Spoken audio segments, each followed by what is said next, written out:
Oi, eu sou a Cris e hoje a gente tá aqui com 2 convidados, com a Tamires, que é psicóloga, e com o Anderson, que é o nosso produtor, que finalmente resolveu dar as caras.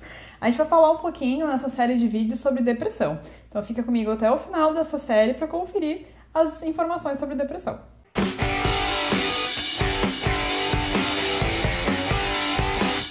A ideia dessa série sobre depressão foi do Anderson, que é o nosso produtor, e eu achei muito importante porque depressão é um problema de saúde mental extremamente sério e muito comum, e que muitas vezes a gente acaba sendo relapso, a gente acaba subestimando, né, a capacidade de pessoas que têm depressão.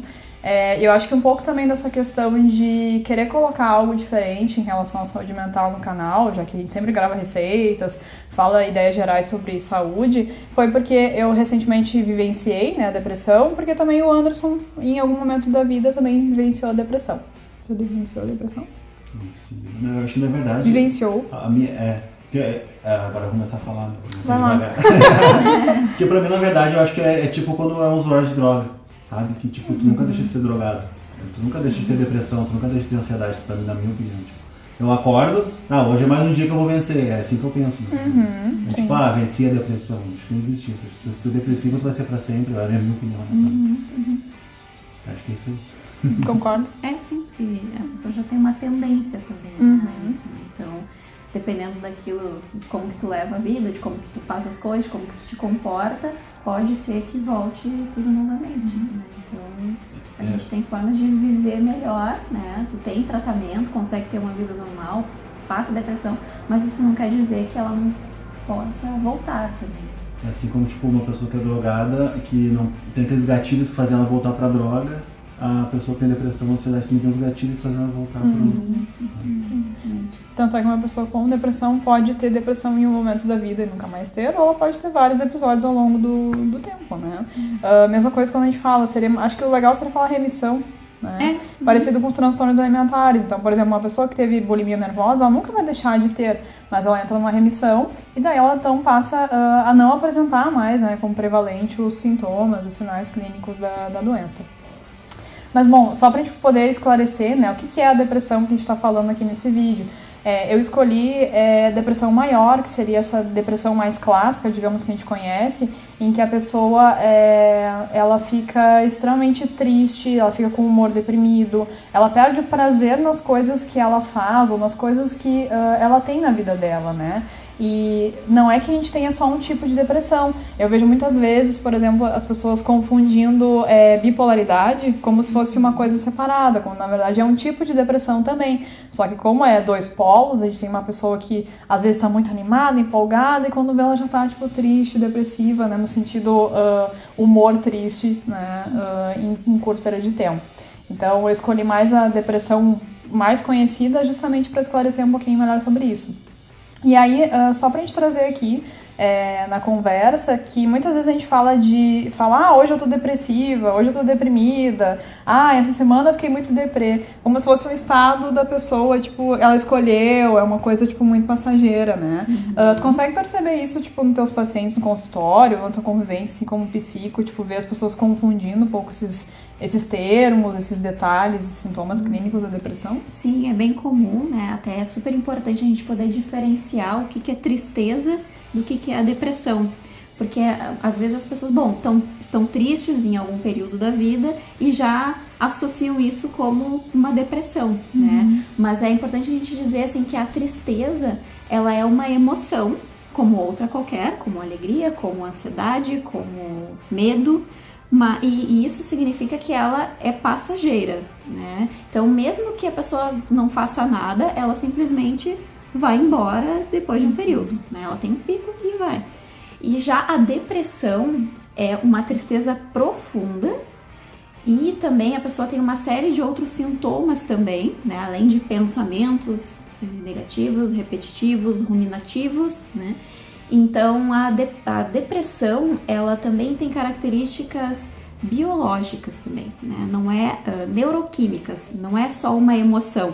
Ela é muito mais complexa do que isso, né? Então, não é à toa que ela está no manual dos transtornos mentais, né? Então, só por isso a gente já classifica ela como uma doença, né? Então é bem diferente, né? Não é só pensar positivo também, né? Que passa, não é falta de vontade, então ela realmente ela é um pouco mais difícil que isso, né? Ela é persistente e hoje no manual, claro, a gente tem uma classificação de que seria de 2 semanas, a partir de 2 semanas tendo esses sintomas, né? Que aí ela a gente já pode pensar numa depressão, mas claro que é sempre importante que um clínico, né, que um psicólogo, um psiquiatra preferencialmente, façam esse diagnóstico para ver se realmente é uma depressão, né, ou se é uma tristeza, né.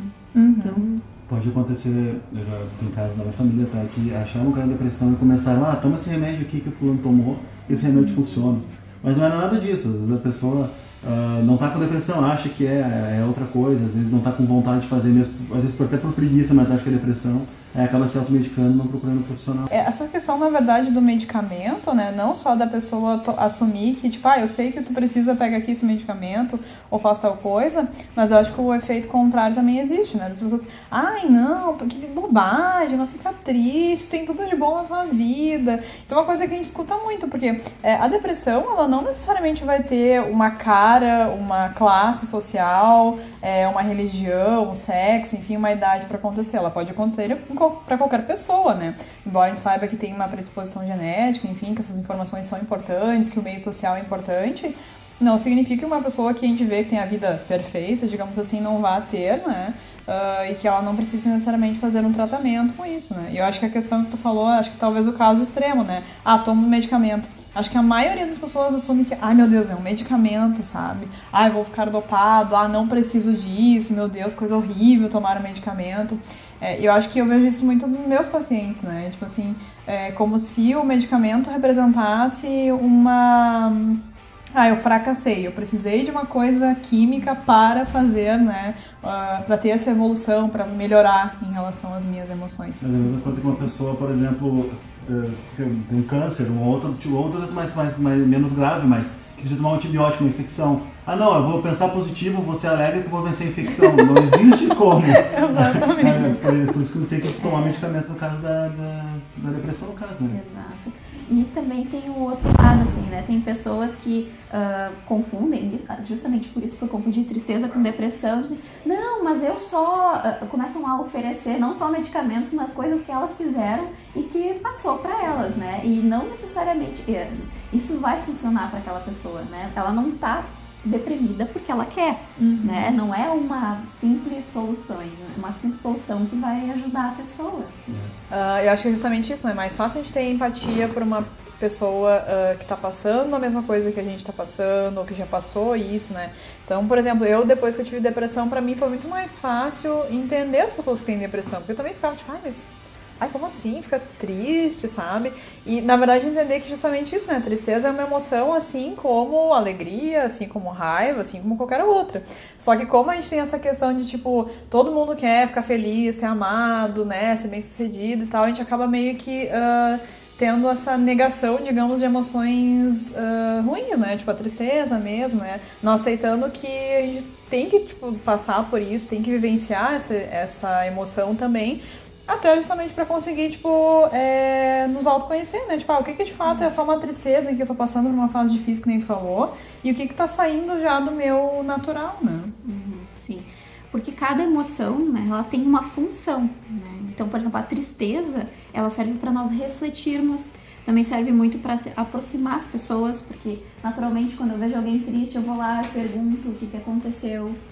Bom, o que a gente pode, além dessas 2 semanas, né, de um humor deprimido, de uma tristeza mais intensa, de uma perda de prazer que a gente tenha com as nossas atividades normais, o que a gente pode dizer, assim, que complementaria um diagnóstico, um sinal, um sintoma que a gente pode acabar se preocupando, né, em procurar ajuda em relação à depressão? Bom, alguns sintomas que estão presentes na depressão seria alteração no sono, né? Ou a pessoa dorme demais, né? Hipersonia, ou dorme de menos, insônia, né? Com dificuldade para dormir. Também tem uma alteração no apetite da pessoa, também, né? Alteração no peso, come de menos ou come excessivamente, né? Tem também a questão de fadiga, acho que cansaço, né, que a gente pode notar além disso, mas acho que até o que tu comentou, assim, pegando a parte do peso, que eu acho que é uma coisa que pega muito, principalmente para mulheres, né, eu percebo, assim, que um dos medos que acontece em relação ao tratamento da depressão beleza, eu fiquei com depressão e aí a pessoa nota que emagreceu, e como a gente associa muito emagrecimento com uma coisa positiva sempre, e também tem o lado das pessoas reforçarem, olha só, você emagreceu, né? Quando a pessoa vai no psiquiatra e ele recomenda, realmente tu tem que tomar um medicamento, tal medicamento, e a pessoa já fica com aquela ideia de que agora vai ganhar peso, né? Porque vai tomar um medicamento para depressão. Mas eu acho legal comentar isso porque a maioria dos medicamentos na bula vai ter tanto emagrecimento quanto aumento de peso. Mas claro, isso obviamente é uma questão muito secundária, né? Tratamento, enfim, ganhar ou perder peso, porque a gente está pensando aqui em priorizar a saúde mental. Mas até para as pessoas ficarem um pouco mais aliviadas, que isso na verdade depende de um contexto como um todo, né? Então a mesma coisa, por exemplo, significa que porque eu sou uma pessoa que tem mais pensamentos, digamos, negativos, ou talvez lide um pouquinho pior em relação às outras pessoas com as experiências negativas, eu vou ter depressão? Não necessariamente. Mesma coisa no medicamento. Significa que se eu tomo um medicamento eu vou ganhar ou perder peso com esse antidepressivo? Não necessariamente, né? Vai depender também de um contexto, de como é que era a alimentação da pessoa antes, como é que ela tá conseguindo, né, se alimentar durante, né? Então que o antidepressivo também não seja um impedimento, né, para que a pessoa se sinta bem com o peso dela, ou que o peso seja um impedimento para que a pessoa faça de fato o tratamento que ela precisa com o medicamento. E aí eu falo medicamento porque eu acho que isso é uma das grandes resistências, né? Acho que o medicamento me parece muito uma personificação do problema. Tudo bem, eu tenho depressão, muita gente tem resistência com a psicoterapia, mas a partir do momento que tem um medicamento... não, mas espera aí, tem um medicamento, né? E agora a pessoa percebe assim, não, agora eu tô doente. De verdade, tem que tomar Exatamente, remédio. eu assumi o fato. Agora eu tô doente, preciso tomar remédio. Exatamente. É tipo tu ter um resfriado, né? Tu vai tentando levar. Vai ter uma hora que tu vai ter que tomar a vacina, porque não vai mais, teu corpo não tá conseguindo sozinho lidar com aquilo, né? Aí parece que o antidepressivo vai na mesma vibe, assim, né? Tipo, eu tenho que, meu Deus, lutar loucamente, sofrer, chorar, ficar aguentando tudo isso sozinho, não posso tomar medicamento, tem que ser no último dos últimos, né, dos momentos, assim, pra realmente aceitar que aquilo pode ser algo necessário. E se existe também essa alternativa, né? Por que não fazer? Porque a gente está falando de uma doença que tem altos riscos de suicídio também. Né? Então a gente tem que buscar as alternativas que existem também, né? Para evitar chegar a esse ponto. Porque eu acho que até a gente pensar, né, essa questão do tratamento, se a gente for pegar as recomendações, tem pacientes que a recomendação vai ser somente a psicoterapia, né? Mas tem pacientes que vão precisar da psicoterapia e do medicamento associado. Então, na verdade, é mais uma parte do tratamento, né, que para aquela pessoa pode ser realmente o indicado, né? Tu consegue ver ainda uma resistência em relação, não só a questão do medicamento, né, mas a própria questão da psicoterapia mesmo. Eu vejo os dois, né? Tanto pessoas que, eu só quero fazer psicoterapia, como pessoas tipo, eu não preciso de psicoterapia, eu só vou tomar medicamento e vai tomando e não resolve, né? Essa questão de como lida com as emoções, pensamentos automáticos e tudo mais. Como é que tu vê isso, assim, tipo, na tua prática, o que acontece, assim? Olha, até tenho observado que tá melhorando bastante, as pessoas estão aceitando mais as alternativas, né? Então, acho até que com a questão da internet, as pessoas estão se informando mais e estão vendo, né, que elas não são as únicas que acontece isso, então esse preconceito está diminuindo, mas claro que ainda a gente tem muito que avançar, né? E para que as pessoas fiquem abertas e busquem ajuda, e isso não é sinal de fraqueza, né? Buscar uma ajuda, buscar um profissional, né? Eles estão ali para isso, exatamente para isso, né? Então... Tu falou da internet, agora me veio uma coisa na cabeça. Tu vê essa coisa da romantização da depressão na tua consulta? Tipo, as pessoas, agora eu sou depressivo, eu faço parte de um grupo, a gente corta os pulsos, aquela coisa. Tu vê muito isso? Até não chegou a algo assim pra mim. Até porque, assim, a gente sempre leva muito a sério, né? Quando a pessoa, ela chega, assim, dizendo corte dos pulsos, né? Está já com essa questão da automutilação, a gente sempre, né, tem alguma coisa aí, né, então vamos cuidar disso e acreditar no que aquela pessoa está falando, assim, né? Então pode ser que tenha, mas a gente sempre prefere acreditar que aquilo é algo que realmente está acontecendo. Sim. Mas eu acho que no sentido da internet, assim, as pessoas, elas não só têm mais informação, e que pode ajudar. Acredito que nessa questão da saúde mental, especificamente, tu conseguir perceber que tem alguma coisa errada contigo, que tu precisa de uma ajuda, eu acho que pode ser positivo. Eu acho que o que seria negativo só é quando a gente vê essas propagandas que, pra tudo, né? Resolva com remédio natural, a planta não sei o quê, o exercício não sei o quê. Na verdade são desinformações que tem sobre tudo, né? Sobre alimentação sozinha, sobre, sei lá, as pessoas querendo fazer exercício sozinhas, assim como no contexto da própria depressão, né? Saúde mental, transtorno alimentar, né? Acho que a questão em si é que quando a gente acaba se expondo e acho que incorporando essas informações que tratam qualquer coisa de saúde mental como uma coisa que besteira, isso aí vai passar sozinho, ou tu escolheu, que coisa boba, sabe, isso, justamente porque eu acho que é isso, né, as pessoas, elas não estão acostumadas a pensar que um problema de saúde mental é um problema como qualquer outro, né? Que por mais que a gente tenha cuidados, eu posso muito bem cuidar da minha alimentação, fazer exercício, meditar, enfim, pensando que no futuro eu vou ter menos chance de ter diabetes. Mas pode acontecer. Assim como eu posso, sim, cuidar da alimentação, fazer exercício, ter meus cuidados, enfim, na vida, pensando em daqui a pouco cuidar da minha saúde mental, mas não necessariamente eu estou livre 100%, né? De ter depressão, de ter um transtorno de ansiedade, de ter qualquer outra coisa relacionada à saúde mental. Né? O que tu acha que a gente pode fazer para ajudar uma pessoa que tem depressão ou que daqui a pouco a gente suspeita que pode estar com depressão, né? Que a gente percebe que tem alguma alteração nela. Tu consegue pensar em algumas coisas que a gente poderia fazer para ajudar? Primeira coisa, é muito importante não julgar, de não dar soluções tão simples, né? Não, é só levantar dessa cama, né? Como a gente estava comentando, assim. Então, claro que é muito importante, né, que você incentive a pessoa a buscar uma ajuda profissional, né? Mas caso também a pessoa não consiga ainda dar esse passo, que você também ajudar ela a buscar esse profissional. Porque às vezes só fala, não, vai lá, busca, liga aqui. Não, às vezes isso até é muito difícil. Esse passo que parece pouco, já é muito para quem tá deprimido. E também mostre apoio, né, pra pessoa, assim, né? Evite dizer que é falta de força de vontade, né, que é só frescura. Que é frescura. Isso é coisa de adolescente, ou isso é coisa de mulher. A gente ouve muito isso, né? Porque eu acho que a maioria dos casos acontece com depressão com mulheres, não sei se isso é estatística certa, né?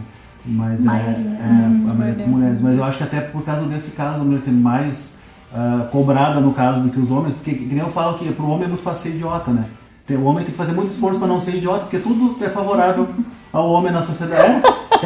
O homem tem que se esforçar muito para não ser idiota. Porque tudo favorece o homem. Pro homem é tudo mais fácil. Eu acho que essa pressão da mulher ser mais pressionada, mais cobrada, mais deixada de lado, vamos dizer assim, acaba acontecendo mais com mulher. Aí tem muita gente que fala, se é frescura de adolescente, se é coisa de mulher, tu tá no TPM. Tem muito disso aí também, né? Claro. E também outra dica, assim, bem importante, de perguntar como que você pode ajudar aquela pessoa. Né? Porque às vezes a gente quer decidir por ela, assim, não, mas assim, que tu precisa de ajuda nisso, né? Claro, não fazer tudo pela pessoa também, porque aí a gente entra num outro ponto que tu tá dizendo que ela não consegue. Né? A pessoa não é incapaz, ela só tá com dificuldade por uma questão de saúde mental. Isso, mas de mostrar apoio, né? Acho que isso é muito importante. Eu acho que uma das coisas também que me chama a atenção, assim, não só da minha experiência, né, tipo, pessoal, mas também profissional, não só essa questão de como perguntar como tu pode ajudar, mas parece que as pessoas, elas querem te corrigir. Não, peraí, eu tenho que consertar. Essa pessoa que eu gosto, ela tá com depressão, eu tenho que fazer tudo por ela, eu tenho que, né, tipo, meu Deus, ser 100%. E, tipo assim, eu acho que é legal quando as pessoas, elas mostram que elas são preocupadas, que elas querem dar apoio, perguntam como pode ajudar. Mas eu acho que essa questão de entender que a depressão não é uma coisa que uma pessoa causou para outra, né? Assim como não é uma coisa que, tipo, uma pessoa vai mudar a vida da outra que tem depressão e vai curar aquilo, né? Eu acho que isso é bonito, assim, nos filmes, nas séries e tal. Mas na prática, não importa o quão legal tu seja, o quão compreensivo tu seja, enfim, o quanto tu chama pra sair, conversa, enfim.